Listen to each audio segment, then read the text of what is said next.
चले भैया, हम क्या कर चुके, हम आपके 1 मार्क क्वेश्चन और 3 और 4 नंबर वाले क्वेश्चन हम कर चुके। अब क्या करें, लॉन्ग क्वेश्चन। ठीक है बेटे, मैं दोबारा एक ही बात बता रहा हूँ आपको, इस सैम्पल पेपर में क्या था, एमसीक्यू बेहतरीन और 3 और 4 नंबर और 6 नंबर वाले क्वेश्चन इजी, टफ नहीं है बहुत। तो इन्होंने एमसीक्यू टफ बना दिए और 3, 4, 6 नंबर वाले क्वेश्चन आसान दे दिए। पेपर में दोनों मिक्स आएंगे, इतने टफ एमसीक्यू नहीं आएंगे और इतने आसान और आपके जो डिस्क्रिप्टिव क्वेश्चन है वो नहीं आएंगे। मॉडरेट पेपर आता है। एमसीक्यू में ये मान लो आप लगभग 6-7 एमसीक्यू ऐसे हैं तो जो बहुत टफ लेवल के आते हैं, जो आपको परेशान करेंगे, बाकी 13-14 एमसीक्यू ठीक आते हैं। अब अगर हम बेटे लॉन्ग क्वेश्चन की बात करें, 30 तक के क्वेश्चन हमने कल डिस्कस कर लिए थे। आगे आ रहे हम क्वेश्चन नंबर 31 और बेटे शुरू होने से पहले क्वेश्चन खत्म है। क्वेश्चन कह रहा है briefly explain any 3 of the following technique of scientific management. ठीक है, साइंटिफिक मैनेजमेंट आपको पता है टेलर ने दिया था, टेलर ने 7 टेक्निक दी थी और 7 में से इनमें से आपको कोई 4 में से 3 बतानी है। सही है। मेथड स्टडी में क्या था, उसने कहा कि हर एक मेथड को स्टडी करो और हमें बेस्ट मेथड अप्लाई करना है। ठीक है, वो बेस्ट मेथड कौन सा होगा, वो साइंटिफिक मेथड होगा। करेक्ट, साइंटिफिक मेथड को हम लगाएंगे। इसमें आप वो वाली बात लिख सकते हैं, science not a rule of thumb वाली बात। सही है, science not a rule of thumb भी यही कहता है कि हमें बेस्ट मेथड अप्लाई करने चाहिए। तो उसका जो science not a rule of thumb वाला जो प्रिंसिपल था वो मेथड स्टडी में जाकर अप्लाई होता है कि हर एक मेथड बेस्ट होना चाहिए, हमें एक बार ऑप्ट करे हुए मेथड को बार बार चेंज नहीं करना चाहिए जब तक कि उससे भी कोई बेहतर मेथड हमें ना मिल जाए। दूसरा आता था फंक्शनल फॉर्मेनशिप। बेटे मुझे ऐसा लगता है अब की बार कि फंक्शनल फॉर्मेनशिप पर आपको 3 नंबर का एक क्वेश्चन मिल सकता है। फंक्शनल फॉर्मेनशिप पे आपको 3 नंबर का क्वेश्चन मिल सकता है। फंक्शनल फॉर्मेनशिप क्या कहता है, फंक्शनल फॉर्मेनशिप ने टेलर ने कहा कि भाई हमें फोकस करना है on the role of foreman. किसके रोल पर, फॉरमैन के रोल पर। फिर अगर मैं तुम्हारी जगह होता तो मैं लिखता Taylor emphasis that the role of the foreman should be improved. पहली लाइन लिखता। दूसरी लाइन ये लिखता कि फॉरमैन होता क्या है, foreman is the lowest ranking manager and highest ranking worker. फिर मैंने फॉरमैन लिख दिया।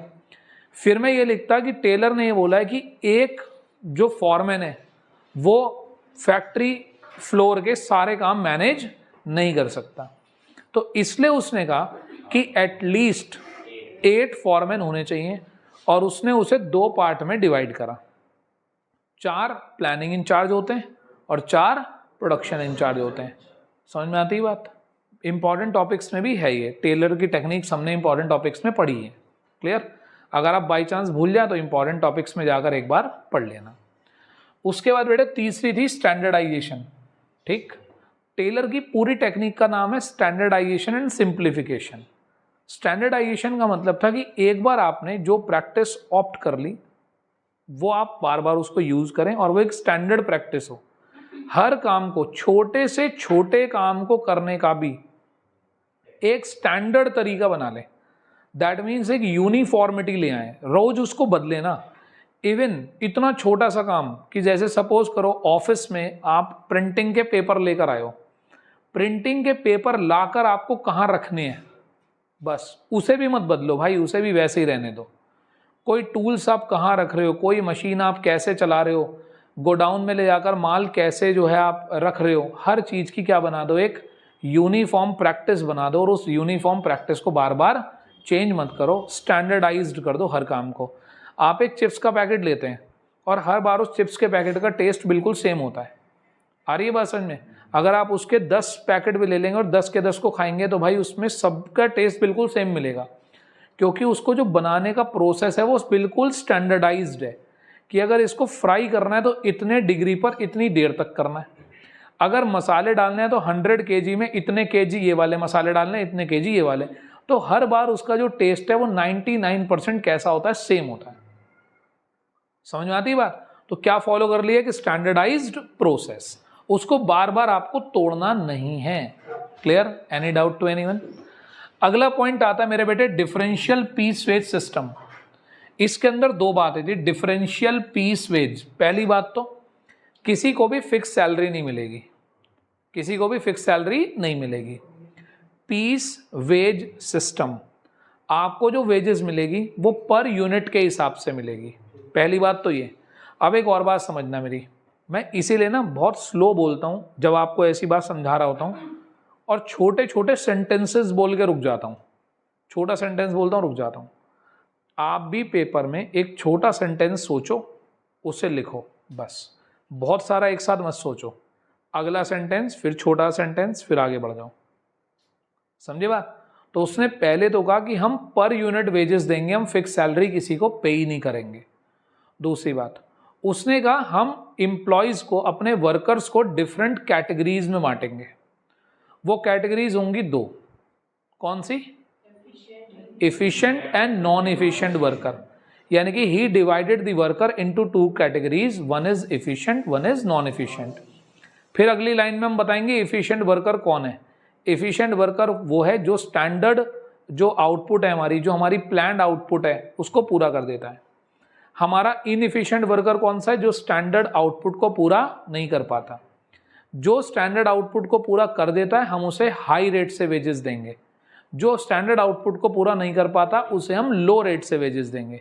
That was the differential piece wage system. और मैंने जब इंपॉर्टेंट टॉपिक पढ़ाए थे तो उसमें आपको एक क्वेश्चन भी बताया था कि बेटे 1-2 साल पहले का जो सैम्पल पेपर आया था उसके अंदर एक क्वेश्चन आया था कि एक एफिशिएंट वर्कर है, एक नॉन एफिशिएंट वर्कर है, दोनों की वेजेस का डिफरेंस बताओ निकाल कर। तो एफिशिएंट वर्कर को हाई रेट से वेजेस दी, इनएफिशिएंट को लो रेट से वेजेस दी, दोनों को आपस में क्या कर दिया? माइनस कर दिया। Any doubt?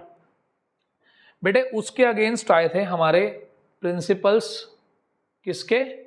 हमारे फेओल के। फेओल के 4 प्रिंसिपल आए थे। और बेटे फेओल के 4 प्रिंसिपल आपको याद भी कर लेने चाहिए। वैसे मोस्ट ऑफ द टाइम अगर मैं पिछले 4-5 साल के पेपर को रिकॉल करूं तो डायरेक्ट क्वेश्चन तो कम ही आया हुआ है इस पे। डायरेक्टली कभी ऐसे नहीं पूछता कि भाई इसे एक्सप्लेन कर दो। फिर भी मैं ऐसा मानकर चल रहा हूं, या आपको भी ऐसा मानकर चलना चाहिए, सीबीएसई आपको अपनी तरफ से इंपॉर्टेंट टॉपिक्स बता रही है कि भाई साहब हमारी तरफ से तो ये इंपॉर्टेंट है, अगर तुमने नहीं करे तो कर लो। तो मेरे हिसाब से तो भाई फेओल के टॉपिक पर मुझे ऐसा लगता है, और बेटे वैसे मेरे लगने से दुनिया को कोई खास फर्क पड़ता तो नहीं है, लेकिन फिर भी मेरे हिसाब से आपको अब की बार इस पर 6 नंबर की केस स्टडी मिलेगी। ठीक है जी, मुझे ऐसा लगता है कि इस पे 6 नंबर की आपको केस स्टडी मिलेगी। तो एटलीस्ट आप और कुछ भी नहीं कर सकते। अगर आपको लग रहा है कुछ और नहीं, तो जो मैं 6 नंबर के लिए टॉपिक इंपॉर्टेंट बता रहा हूं एटलीस्ट उनके तो असाइनमेंट पढ़ के चले जाना।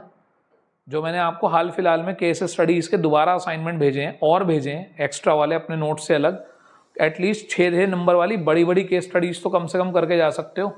कि अगर प्रिंसिपल पे 6 नंबर की केस स्टडी फंस गई तो आप कर दो। हाँ या ना? अगले क्वेश्चन पे आते हैं बेटे। अगला क्वेश्चन हमारा क्या कह रहा है बेटे? पढ़िएगा जरा ध्यान से।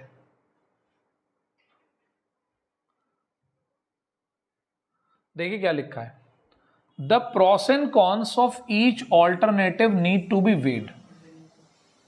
Pros and cons of each alternative need to be weighed. किसी भी चीज के पॉजिटिव और नेगेटिव पॉइंट को आपको सामने सामने रखकर देखना चाहिए।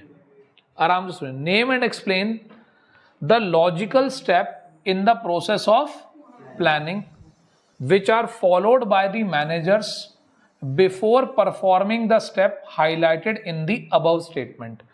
पहले मेरे को ये बताओ, ये जो स्टेप है जिसमें हम प्रोस एंड कॉन्स को आपस में वैल्यूड करते हैं, सामने सामने रखते हैं, उसका नाम क्या है? इसका नाम है इवैल्यूएटिंग। क्या है? इवैल्यूएटिंग। तो पहले तो कह रहा है बताओ इसका नाम क्या है। तुमने कहा जी ये जो प्रोसेस में स्टेप लग रहा है इसका नाम है evaluating the alternate course of action. फिर क्या पूछ रहा है? Followed by the manager before performing the step highlighted in the above statement, यानी कि इवैल्यूएटिंग से पहले वाले। ठीक है, तो भाई एक बताओ याद क्या होना चाहिए? पूरा प्रोसेस याद होना चाहिए। इसमें कौन सी बहुत बड़ी बात है? और इंपॉर्टेंट टॉपिक्स का पहला ही टॉपिक है कि भैया सबसे पहले पूरे प्रोसेस करके जाना। जो बच्चा प्रोसेस भी नहीं करके जा रहा, मतलब इतना कहने के बावजूद भी नहीं करके जा रहा, उसका कुछ हो ही नहीं सकता और होना भी नहीं चाहिए, ठीक है। क्योंकि भैया पहले दिन से ही कहता आ रहा हूँ, आप लोगों को जो बच्चे ऑफलाइन पढ़ रहे हैं उनका तो पता नहीं कब से कहता आ रहा हूँ, ये जो टॉपिक की लिस्ट बनाई थी मैंने, एक भी टॉपिक नहीं चेंज करा उसके अंदर, वही लिस्ट बार बार आपको दे रहा हूँ, भाई साहब ये कर लो ये कर लो। शायद मेरे ख्याल से प्री बोर्ड से पहले से देता आ रहा हूँ आप लोगों को, तब भी नहीं हो रही याद, तब भी 25 टॉपिक याद नहीं हो रहे आपसे। रोज का भी एक करने बैठते तो भी 25 दिन में 25 टॉपिक ऐसे हो जाते हैं कि बस मुझे समझा देते तुम यहाँ बिठा के कि भाई साहब हम समझा रहे हैं, तुम्हें नहीं आते इतने बढ़िया। बस बात सारी नीयत की है। चलिए, तो ये आपको समझ में आ गई बात, प्लानिंग प्रोसेस हमें यहाँ पर लिखनी है। एक और बात बताऊँ आपको, बाई चांस आपको समझ में आ गया कि प्लानिंग प्रोसेस लिखनी है, लेकिन आप थोड़ा इस बात में कंफ्यूज हो गए कि इवैल्यूएटिंग से पहले वाले ये वो, भाई साहब आंख बंद करके पूरा प्रोसेस लिखाना। क्या लिखाना? पूरा प्रोसेस लिखाना। समझ में आ रही है बात? वो अपने आप दे देगा नंबर आपको, टेंशन मत लो। सुन रहे भाई बात? पूरा प्रोसेस लिखाना। अगला सुनो, briefly explain the next 3 steps. अगले 3 स्टेप बताओ इन the process of planning which the manager will have to follow after using conjecture about what might happen in the future। पहले मुझे ये बताओ what might happen in future। पहले बताओ ये planning process का कौन सा स्टेप है? Developing premises. फ्यूचर में क्या हो सकता है उसकी फॉरकास्ट करना, अजम्पशंस लेना, ये हम करते हैं डेवलपिंग प्रेमाइसेस में। अब ये बताओ डेवलपिंग, तो इसके अंदर क्या अप्लाई हो रहा है? Developing premises. तो कह रहा है डेवलपिंग प्रेमाइसेस के बाद के स्टेप बता दो। तो भाई ये बताओ, आप रिकॉर्डेड क्लास देख लेना, मेरी रिकॉर्डेड क्लास दोबारा घर जाके देख लेना। मैंने क्या बोला था आपसे? मैंने कहा भाई साहब सबसे पहले दिन जब पढ़ाना शुरू करा आपको भी एग्जाम डेज में, बोला सबसे पहले प्रोसेस करना, प्लानिंग प्रोसेस कराई सबसे पहले। और क्या फोकस करा था बेटे? इसे टू एंड फ्रो याद करना, टू एंड फ्रो, पहले से आखिरी तक, आखिरी से पहले तक, ऐसे कर करके 2-3 बार 2-3 बार 2-3 बार याद करना कि आपको सारे स्टेप बढ़िया करके क्या हो जाएं, याद हो जाएं। ठीक है बेटे, आगे चलते हैं बेटे। अगला क्वेश्चन देखते हैं भाई क्या है। जोजो एंड जोजो is a company non for its consumer business of baby oil and bandages, but many people do not know that the company also run medical device and diagnostic business also, as well as pharma company। वो company pharma company है, यानी कि baby oil, bandage, medical device, diagnostic और साथ ही साथ pharma company भी है। With more than 1,80,000 employees worldwide, the company has chosen to share decision making authority with lower levels and place it nearest to the point of action। Paper में वैसे teacher आपको मना ही करते हैं कि आप बस कुछ मत लिखना, नहीं भी लिखना चाहिए, लेकिन बेटे बहुत हल्की हल्की सी पेंसिल चला के आप थोड़ा बहुत मार्किंग वार्किंग वहाँ पर कर सकते हैं, ऐसी कोई गोली नहीं चल जाती उसमें।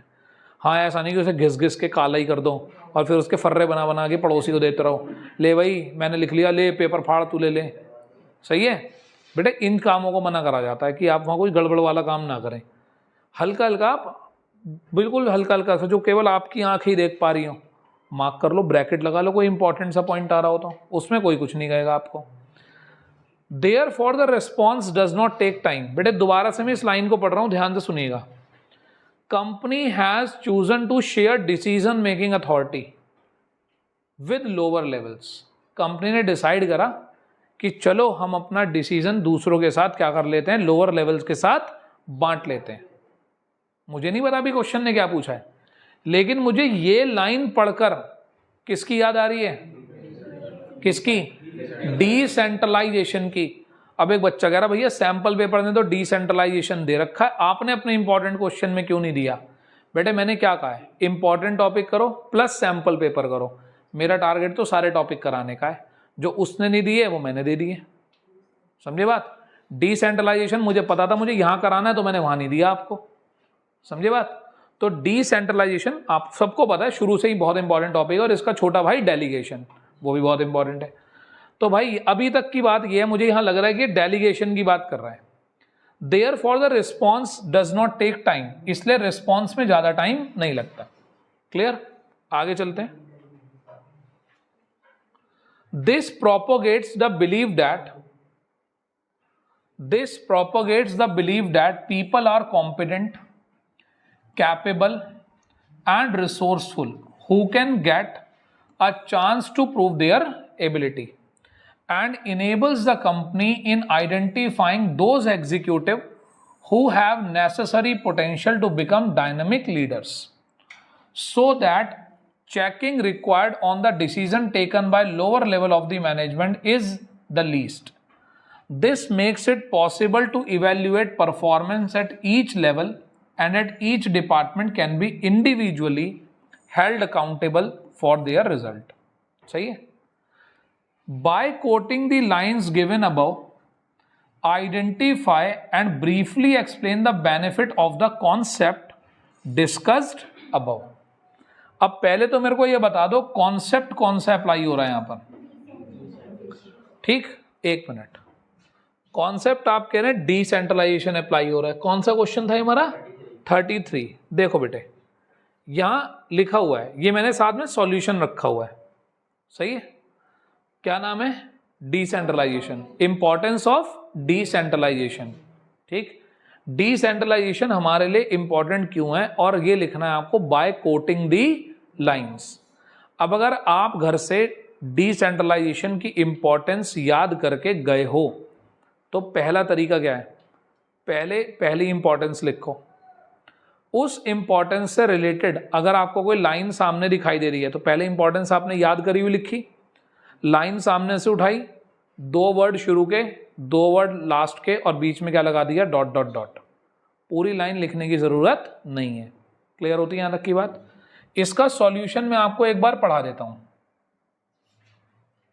इसका सॉल्यूशन सामने पढ़ लेते हैं हम. पढ़िएगा. क्वेश्चन नंबर कौन सा था ये? 33. देखिए जी, इंपॉर्टेंस ऑफ डिसेंट्रलाइजेशन क्या है? पहला, response does not take time. एक वर्ड आया बीच में कि रेस्पॉन्स में ज्यादा समय. तो डिसेंट्रलाइजेशन का पहला फायदा यही होता है, क्विक डिसीजन मेकिंग. क्या होता है?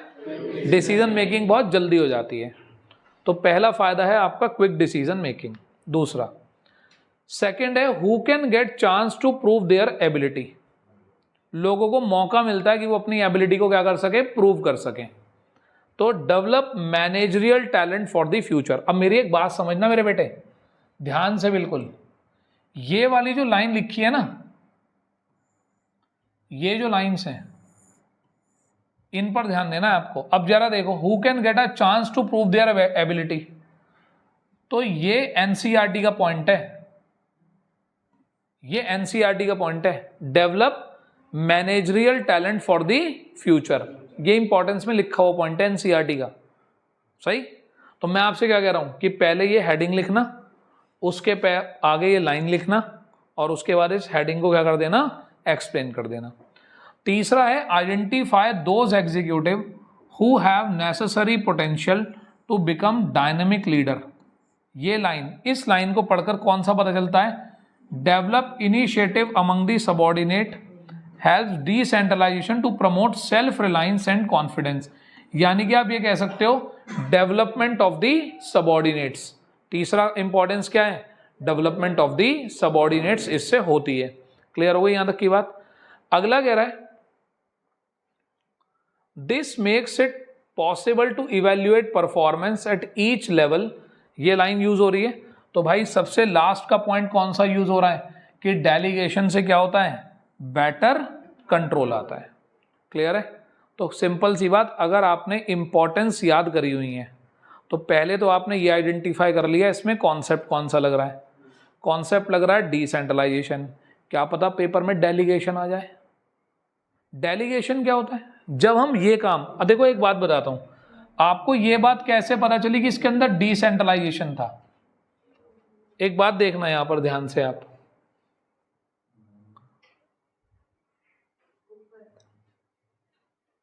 देखो जी, बताना जरा कौन से पॉइंट को देखकर पता चला था? Chosen to share decision making authority with lower levels.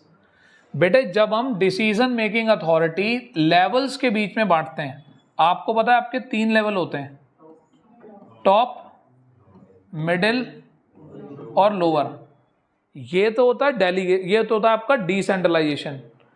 और डेलीगेशन क्या होता है बेटे, जब एक सीनियर ओवरबर्डन फील कर रहा है तो वो अपना काम केवल अपने जूनियर को दे देता है, that is called delegation. Delegation is a routine task, routine task है भाई, आज मेरे पास काम ज़्यादा है मैं तुम्हें दे देता हूँ।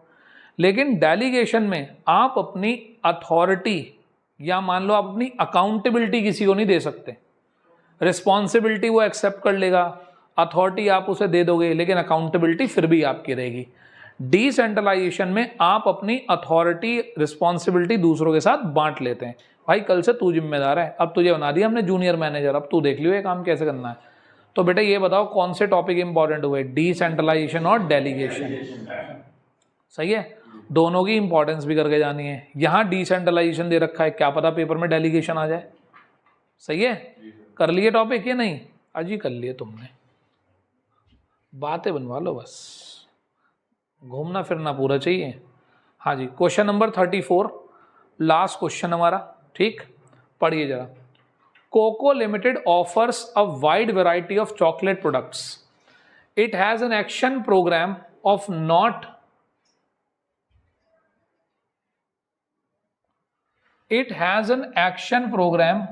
Of not selling its product by their generic name. भैया ध्यान से सुनो, जेनरिक नेम क्या होता है? जेनरिक नेम क्या होता है? दूध को दूध कहते हैं, बिल्कुल सही बात है, वो जेनरिक नेम है। और दूध को अमूल दूध कहते हैं, मदर डेयरी कहते हैं ना, वो ब्रांडेड नेम है। पेन को पेन कहते हैं, पेन एक जेनरिक नेम है। और किसी कंपनी का है, किसी नाम का है, तो वो ब्रांडेड हो गया, जब उसको एक अलग नाम दे दें आप। बट अंडर डिफरेंट नेम्स, वो कह रहे हैं हम जेनरिक नेम से नहीं बेचेंगे। Coco silk bar, Coco munchy, Coco crunchy, for different customer segments. All these names have great popularity and acceptability in the market. As a company policy, the product were offered at reasonable and affordable prices. देखो भैया, यहां तो अभी तक बात कर रहा था ब्रांडिंग की, अब बात कर रहा है प्राइसिंग की। मुझे नहीं पता अभी केस स्टडी में क्या पूछा है। अच्छा एक और बढ़िया बात बताऊं, मैं कहीं बतानी भूल जाऊं फिर बाद में। 1% आप एक केस स्टडी पढ़ रहे हैं और आपके पास समय कम है, समय कैसा है, कम है, तो एक बार केस स्टडी को पहले नीचे से पढ़ लिया करो कि उसने पूछा क्या है। अगर तुम्हें लगता है समय है, एक बार ऊपर से पढ़ के नीचे तक जा सकता हूं, फिर जो उन्होंने नीचे पूछा हो उसके लिए दोबारा केस स्टडी को पढ़ सकता हूं, तो कोई दिक्कत नहीं है। अगर तुम्हें समय कम लग रहा है कि यार मेरे पास समय नहीं है इतना कि मैं 2 बार पढ़ूं केस स्टडी को, तो पहले आप नीचे पढ़ लिया करो क्या पूछा है। चलो मान लो अगर मैं पढ़ता, तो जरा पहले देखो क्या लिखा है। From the view point of the management function, briefly explain 4 activities of marketing. मैंने आपको इंपॉर्टेंट टॉपिक्स बताते हुए बताया था 4 activity of marketing which the firm will be involve. यानी कि उसने क्या पूछा है, मार्केटिंग की एक्टिविटी। अगर मैं उसे मार्केटिंग फंक्शन कह दूं तो कुछ गलत है, और मार्केटिंग फंक्शन कितने होते हैं, 11। सही है, याद है केस स्टडी कराई थी मैंने आपको, वो वाली कौन सी थी वो यार, कौन से राइस वाली थी वो, मालाबार राइस वाली। एक मालाबार राइस वाली एक केस स्टडी है, अपने नोट्स पढ़ लेना, लिखी है वहाँ। मालाबार राइस वाली एक केस स्टडी है, उसमें एक बिजनेस स्टडीज की स्टूडेंट होती है, उसके फादर होते हैं फार्मर, वो चावल उगाते हैं। तो उन्होंने सोचा कि आजकल मार्केट में ऑर्गेनिक राइस की डिमांड बहुत है, सही है, तो उनकी बेटी ने ये सोचा कि हम इसे जेनरिक नेम से ना बेचकर हम इसे 3 अलग अलग कैटेगरी में बेचेंगे, हम इसकी पैकिंग करेंगे। उसने ऑनलाइन ऑर्डर लेने शुरू कर दिए, तो ये सब बातें वहाँ पर बताई हैं। तो ऐसा सही क्वेश्चन है वो भी, इसके अंदर क्या पूछे हैं, फंक्शन पूछे हैं। और वो जो क्वेश्चन है मेरे को बिल्कुल एग्जैक्ट नाम याद है, मालाबार राइस ही है उसका नाम, मालाबार कंपनी के नाम से आ रहा है कुछ वो क्वेश्चन। और वो क्वेश्चन बोर्ड में आया हुआ है, एक बार पहले नोट्स खोल लेना, मिल जाएगा आपको आराम से, ठीक है, अभी नहीं खोलने, घर जाकर खोल लेना। तो भैया क्या बताना है इसके अंदर, 4 फंक्शन ऑफ मार्केटिंग मैनेजमेंट। तो मेरे बेटे एक तो तुम ऊपर ही ढूंढ चुके थे, ब्रांडिंग, एक यहाँ ढूंढ ली प्राइसिंग। अब आप समझ रहे, देखो अब केस स्टडी पढ़ने में अब आसानी हो गई, ऐसे आसानी होती है केस स्टडी करने में। During the festive season company launch massive promotional campaign to increase the revenue and achieve communication objective. बेटे प्रमोशनल कैंपेन करिए यहाँ पर कंपनी ने। The company introduce free gift to the customers, तो कहीं ना कहीं प्रमोशन की बात आ रही है। आगे चलते हैं। There on ground sale team delivers the product not only to the departmental store. अब सुनो किसकी बात आ रही है, physical distribution, transportation, warehousing, इन बातों की बात आ रही है। भाई वो कह रहा है जी केवल हम उनको ही नहीं देते, हम उन्हें भी देते हैं, उन्हें भी देते हैं। तो यहाँ पर किसकी बात हो गई, यहाँ पर बात हो गई फिजिकल डिस्ट्रीब्यूशन की। समझ में आ गई।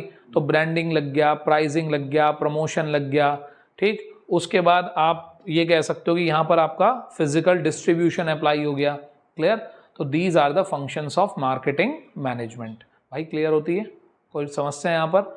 और मैं दोबारा बता रहा हूँ, मैंने जब इंपॉर्टेंट टॉपिक्स पढ़ाए वहाँ भी आप जाके रिकॉर्डेड क्लास देख लेना, वहाँ पर मैंने बोला है कि जो 11 फंक्शन है मार्केटिंग के, इसमें अचानक से केस स्टडी आ जाती है और आप पे ऐसा धप्पा लगेगा, आप एकदम से हिल जाओगे कि क्या हुआ।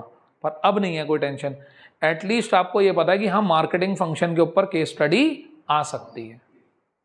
समझे बात, ठीक, पक्का देख लो। एक दूसरी केस स्टडी मार्केटिंग फिलॉसफीज पे भी आ सकती है, मार्केटिंग फिलॉसफीज, ठीक है। अगर मैं पेपर बना रहा होता तो मैं केस स्टडी देता मार्केटिंग फिलॉसफी पे, सही है। मार्केटिंग फिलॉसफीज के ऊपर बहुत ही बढ़िया केस स्टडीज बन सकती हैं, तो वहां पर आ जाती हैं। कितनी फिलॉसफीज होती हैं, 5 होती हैं, याद है ना सबको, बहुत बढ़िया, शाबाश, गुड। बेटे पेपर से 2-3 दिन पहले तो देखो याद होना ही चाहिए, सही में। खत्म, लो जी ये हो गया समाप्त। अब मैं 2 मिनट के लिए आ रहा हूं क्वेश्चन नंबर 29 पे। क्वेश्चन नंबर 29 पे, 29 था एक न्यूमेरिकल क्वेश्चन। 29 मैंने कल स्किप करा दिया था कि भाई अभी रोक दो इसको, मैं इसको अलग से कराऊंगा। चलो जी, अब मैं इसे पहले आपको एक बार समझा देता हूं, मेरी ध्यान से बात समझिएगा। बेटे जरा सुनना, एक कॉन्सेप्ट है जिसका नाम है ट्रेडिंग ऑन इक्विटी। क्या नाम है, ट्रेडिंग ऑन। बेटे सामने देखो,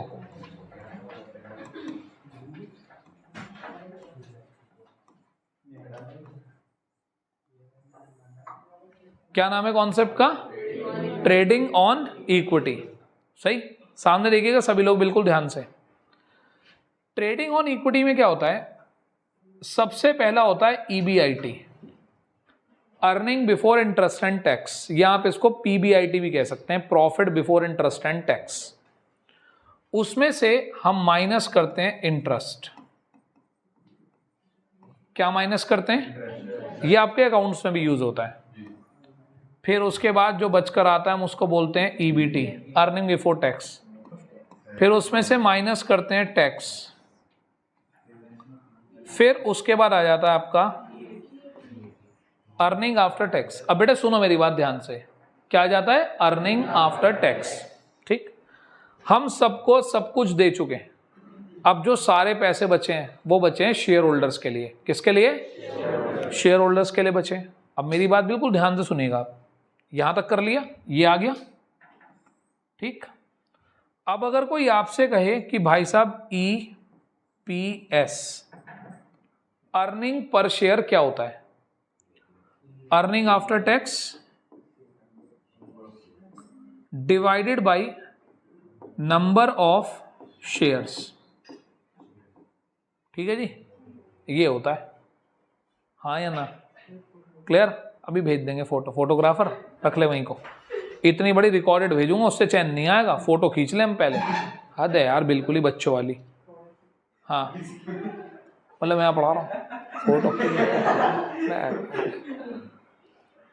कोई बात नहीं, अगले साल से शादी, विवाह, मुंडन, बर्थडे पार्टी, सबके ऑर्डर तुम्हें मिलेंगे, टेंशन मत लो तुम।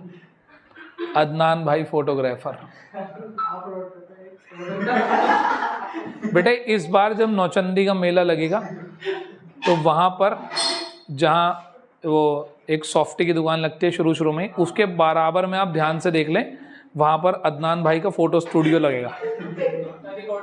तो कोई बात बेटे, अदनान भाई की फ्री में पब्लिसिटी हो रही है कि नहीं, सब मेरठ वाले ही होंगे देखने, तो ठीक है। नहीं बेटे आप अदनान, आप यहाँ भी आ सकते हो,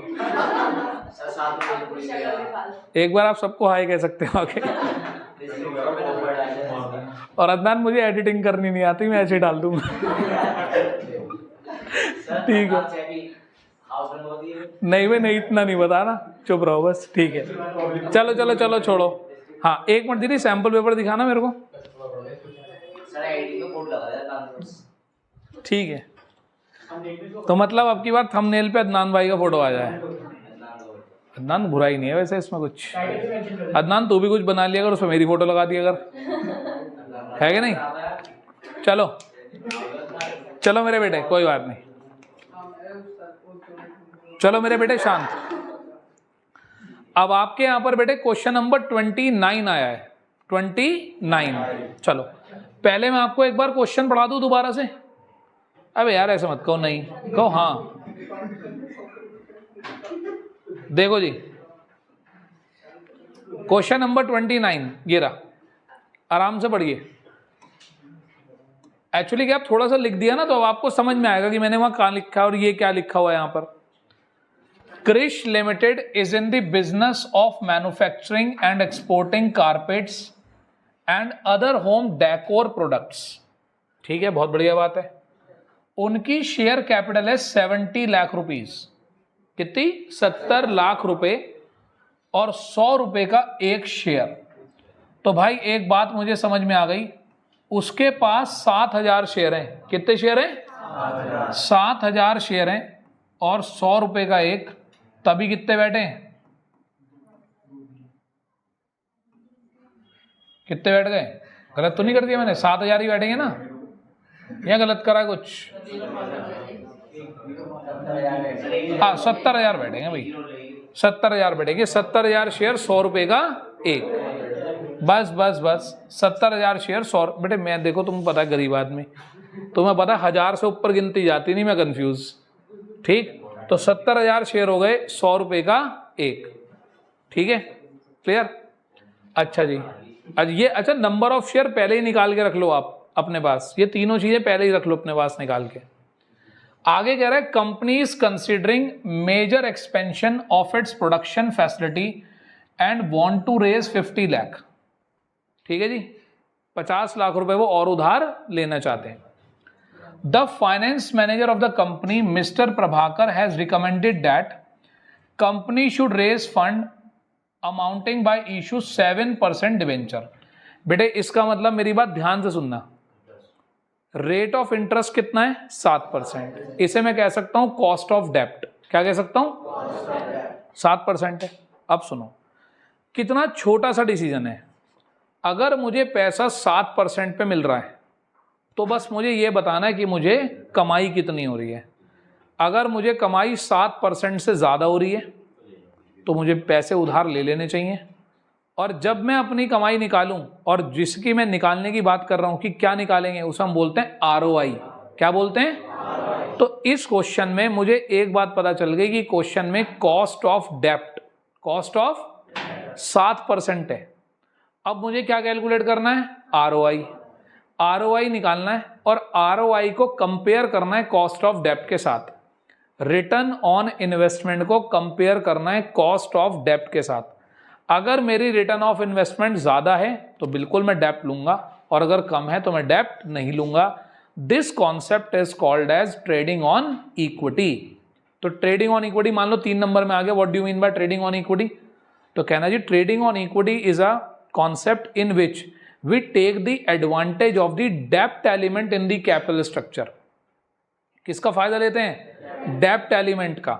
when the ROI will be greater than cost of dept, its direct advantage will be given to the share holder.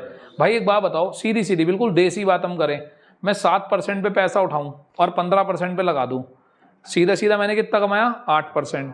अगर उसमें से मैंने 50% का टैक्स भी दे दिया तो मेरे शेयर होल्डर ने बैठे बैठे कितना कमा लिया? 4%। That is called trading on equity. हर बंदा यही करता है, समझे बात? तुम्हारे पापा बैंक से लोन लेते हैं, पता चले बैंक से 12% पे लोन मिल रहा है, 12% पे लोन लेके अगर वो जिस बिजनेस में लगा रहे हैं वहां से 25% की रिटर्न आती हो, बुरा है कुछ? खूब उठा लो, जितना मिल सकता है पैसा उतना उठा लो। समझ में आती है बात? आगे देखे जी, आगे कहता है given that earning per share of the company is 35। बेटे ध्यान से सुनना, अर्निंग पर शेयर कितनी है? 35 रुपीज है, और टैक्स रेट कितना है 30% है। ठीक है जी, टैक्स रेट कितना है 30% है। क्लियर। अब did mister Prabhakar give a justified recommendation, उन्होंने ही कहा था ना कि डेप्ट ले लो, तो अब हमें बताना है कि उन्होंने ठीक कहा था या गलत कहा था। चलो जी, अब आते हैं जरा इसके सॉल्यूशन पे।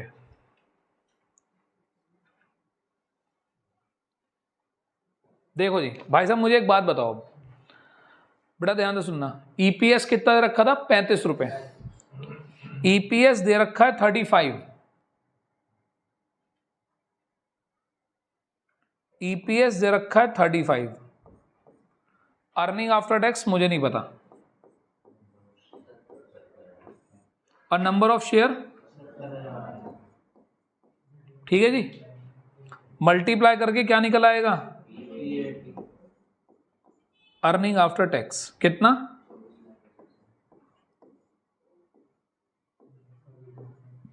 24,50,000, यही आ रहा है ना। तो भाई अर्निंग आफ्टर टैक्स आ गया 24,50,000। अब सुनो बेटे, आप में से जितने बच्चे यहाँ बैठे हैं यही सेम कॉन्सेप्ट आप अकाउंट्स में भी पढ़ चुके एक बार, ठीक, अकाउंटिंग रेशियोज में। दोबारा बता देता हूं, सुनो। अगर हमारा टैक्स 30% है, कितना है 30%, तो भाई एक बात बताओ, अगर मैं जो भी कमाता हूं, जो भी मेरा यहाँ ईबीटी आता है, ठीक, उसका अगर मैं 30% टैक्स दे देता हूं, दैट मीन्स मेरा यहां पर बचता कितना है, मेरा यहां बच गया 70%। क्लियर, हाँ या ना। तो मैं ऐसे भी तो कह सकता हूं कि ईबीटी का 70% कितना है 24,50,000 है।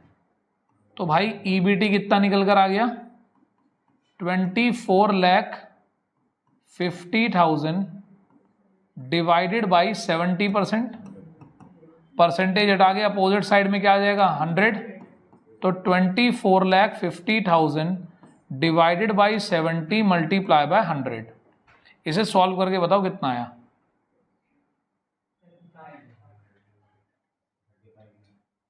$35 लाख, तो ये आ गया 35 लाख रुपीज।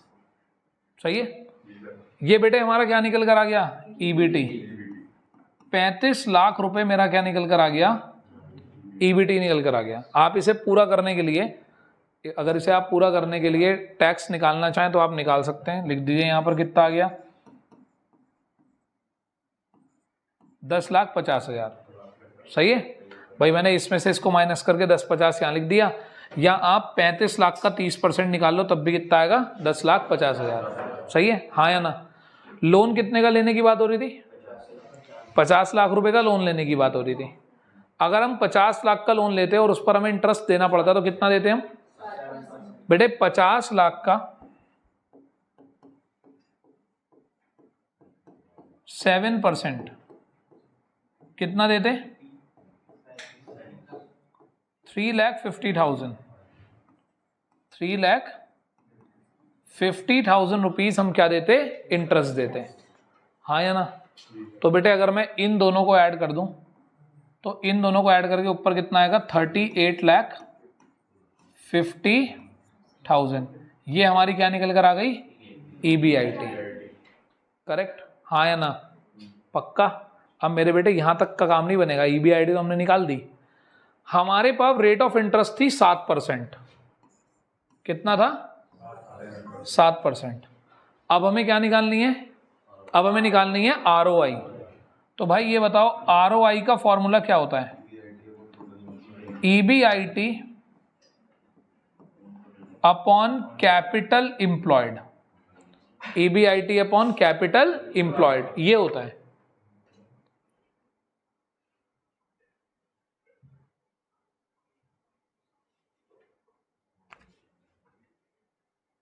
अब जरा ये बताइए मुझे, इस क्वेश्चन में ईबीआईटी कितनी आई है 38,50,000 डिवाइडेड बाय कैपिटल एम्प्लॉयड।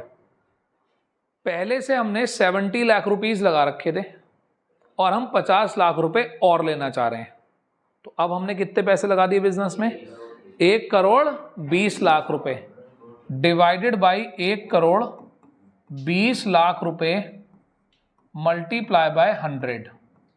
ठीक है जी, इसे सॉल्व करके आ गई हमारी ROI। क्या निकल कर आ गई, ROI निकल कर आ गई। ठीक है, बताना बेटे कितनी आ रही है, 32.08 32.08। सही है। अब मुझे ये बताओ ROI आ गई 32.08 और इंटरेस्ट रेट कितना था बेटे, जरा इन दोनों को कंपेयर कर लो आपस में, बताओ तुम्हारा जो ROI वो ज्यादा है किससे, कॉस्ट ऑफ डेब्ट से, तो ऑब्वियस सी बात है आपको लोन लेना चाहिए। 7% पे पैसा उठा के 32% पे लगाओगे तो भाई मजा आ जाएगा तुम्हें। तो 32% कमाओगे, 32 रुपए कमाओगे, 7 उसको दे दोगे, बाकी बच जाएंगे, उसमें से टैक्स भी दे दोगे, फिर भी बच जाएंगे। तो इसका सीधा फायदा किसको मिलता है, शेयर होल्डर्स को। कौन है शेयर होल्डर, मालिक। मालिकों को फायदा देना ही फाइनेंशियल मैनेजमेंट का काम है। कोई आपसे पूछ ले फाइनेंशियल मैनेजमेंट के ऑब्जेक्टिव्स बताओ, तो भाई एक ही ऑब्जेक्टिव सबसे बढ़िया फाइनेंशियल मैनेजमेंट का क्या होता है बताओ, maximisation of share holders wealth. समझे बात, यही ऑब्जेक्टिव है इसका सबसे बड़ा। Clear, any doubt to anyone, यहां तक कोई समस्या हो तो बताएं आप मुझे। ठीक है, तो भाई हमने पूरा का पूरा सैंपल पेपर कर लिया डिस्कस। ठीक है, आई होप यहां तक की बात आपको क्लियर होगी। ठीक है, आज की क्लास में इतना ही। ऑनलाइन वालों के लिए बैठे रहो। ठीक है, चलो जी लॉन्ग क्वेश्चन डिस्कस कर लेते हैं आज। ठीक, अब लॉन्ग क्वेश्चन के लिए अगर आपने चलो इसको